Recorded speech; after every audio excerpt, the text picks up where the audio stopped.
How silently the wondrous gift is given.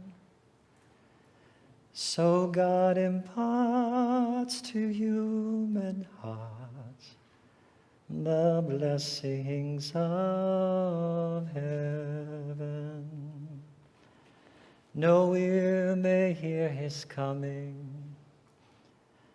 but in this world of sin, where meek souls will receive him still, the dear Christ enters in.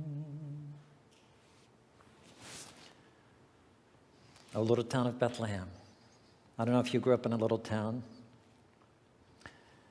My town wasn't that little, about 60,000, I think. Census in 1960, Lorain, Ohio. It was more like Bethlehem, Pennsylvania, frankly. It was a steel town as well. At one point as an adolescent, to be nostalgic, you can be nostalgic on Christmas Eve, right? Yes?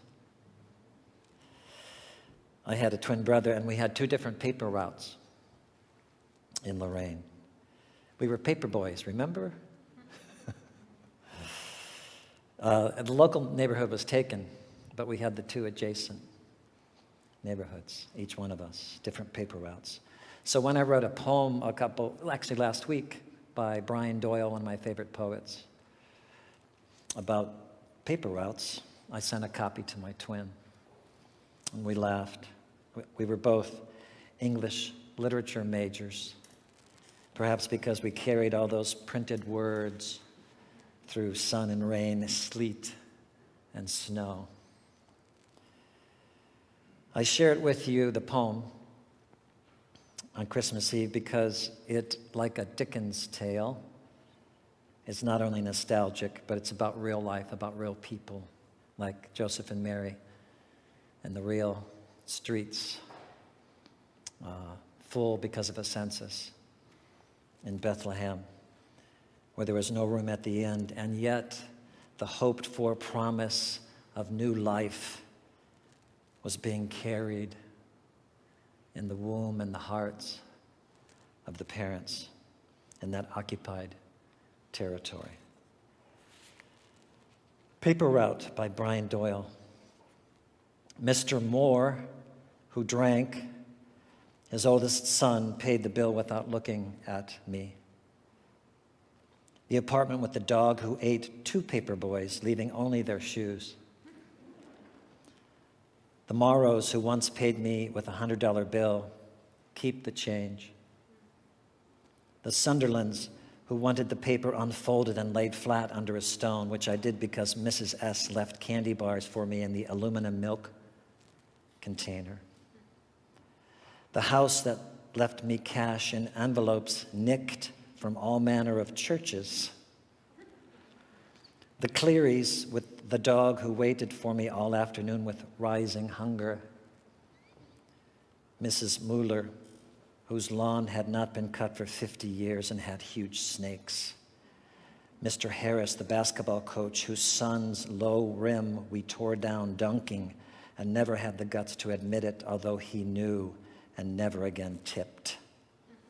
The Carrolls, who had a different excuse every week for never paying the bill, which, when you think about it, is a subtle creative achievement. Isn't that so? The houses where no one was ever home night or day. The house where I saw a child tied to the doghouse with a plastic clothesline. The houses where men shouted at women and children and dogs. The houses where there was a slight chance you might see the teenage daughter and her friends sunbathing in back. The houses with parts of cars and refrigerators and dryers scattered in the yard. The house where the man always invited you in for a soda, but you never went. The house where the old lady didn't pick up her papers for 5 days and a cop investigated and found her deceased out back by a statue of the Blessed Virgin. The house where the old lady left me a plate of cookies every blessed Tuesday. All those newspapers and families and shards of families for the longest time. The tale in my family was comical. Remember when Brian had the paper route and never had the drive to collect more money due than would buy candy bars? But the brother who took over the route from me deftly and smoothly collected enough money for a year in college. And I would laugh too, because all it was then was a way to get pin money. But now I wonder if I collected more stories along those streets than ever realized. Because here I am all these years later, seeing that kid tied to the doghouse as clear as day. His moon face, the brilliant rope, the dense knot in which it was tied, a knot no child could ever unravel. Friends, Christmas is truly meaningful when it is about honesty and reality and transformation. When the child Jesus grew up, he himself loved and treasured, came to know hurt and suffering, the suffering of others, those hurting. And this is the magic. That the love Jesus received, the divine love, the very human love, gave him both reason and will to love himself and love his neighbor, not only despite of the hurt, but because of it. That's the promise of Christmas. Suffering was not good. Suffering was not of God. And so Jesus taught, let us do all we can to stop it and embody hope by doing so. That is love. That is compassion. That is justice for all. So Christmas is indeed a time to remember the magic, the sacred power of divine love becoming human love, becoming real, incarnate, life-changing love. And the baby born 2,000 years ago illuminates that kind of love and inspires us to hope ever more in challenging times, ever more in a pandemic, ever more in a time of fatigue and worry and dejection. Christmas is really about courage and hope from a divine love. Courage and hope from a divine love. So when our hearts are warmed when we sing Christmas carols like O Little Town of Bethlehem, so God imparts to human hearts the blessing of God's heaven. By the hope of this love, we are then inspired to make courageous choices, friends. Choices that enflesh, that embody, that incarnate the divine love in our own lives, our own minds, our own hearts, with our own neighbors, and with our own families. Even that relative that drives us crazy.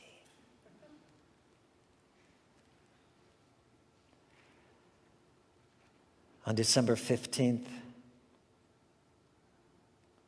this year, the great poet and author and activist and truth-teller Bell Hooks, who died at the age of 69 in her native Kentucky. She was a professor at Berea College, the first Southern institution integrated and still charging no tuition. Everyone has a scholarship. And she taught, among other places, at Stanford and Oberlin, Ohio, near my hometown of Lorraine. And so there's a connection again for me to the memories of the so-called heartland and the people whose lives I witnessed growing up, fleeting glimpses, the memories of family and friends. Bell Hooks, as a black woman, wrote about race and gender and class and about the heartland.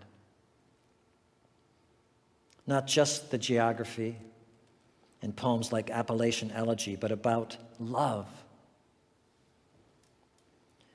She was always trying to teach about true love, not just romantic love, which our culture seems obsessed with, but about a love for our communities, our neighbors, and the liberation of everyone, that everyone needs, right? Everyone needs, those who are hurting, to be themselves and love their neighbor in the midst of differences. So I want to, it's getting signs here, yes, thank you, nephew. So I want to share some words of Bell Hooks tonight. The first is from her book, All About Love, and speaks to us in the middle of a pandemic because it's about being alone. Quote, many of us seek community solely to escape the fear of being alone. Knowing how to be solitary is central to the art of loving.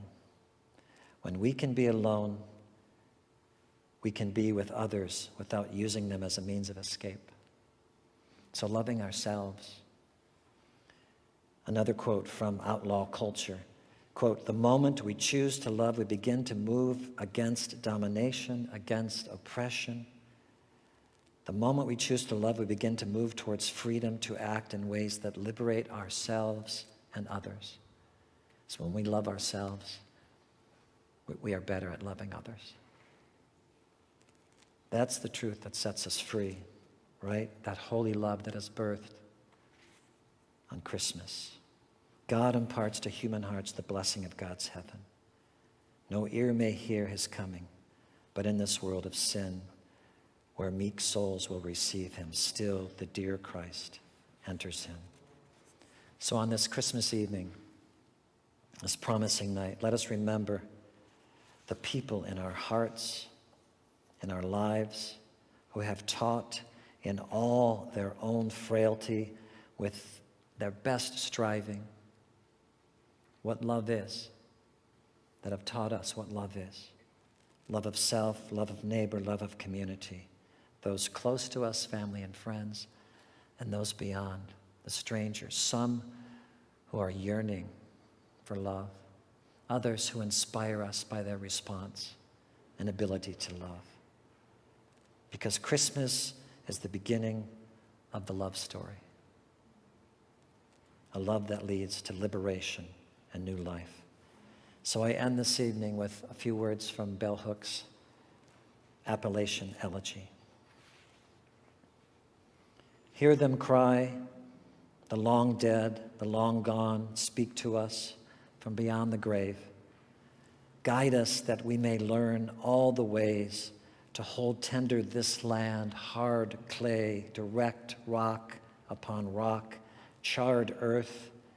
In time, strong green growth will rise here, trees back to life, native flowers, pushing the fragrance of hope, the promise of resurrection.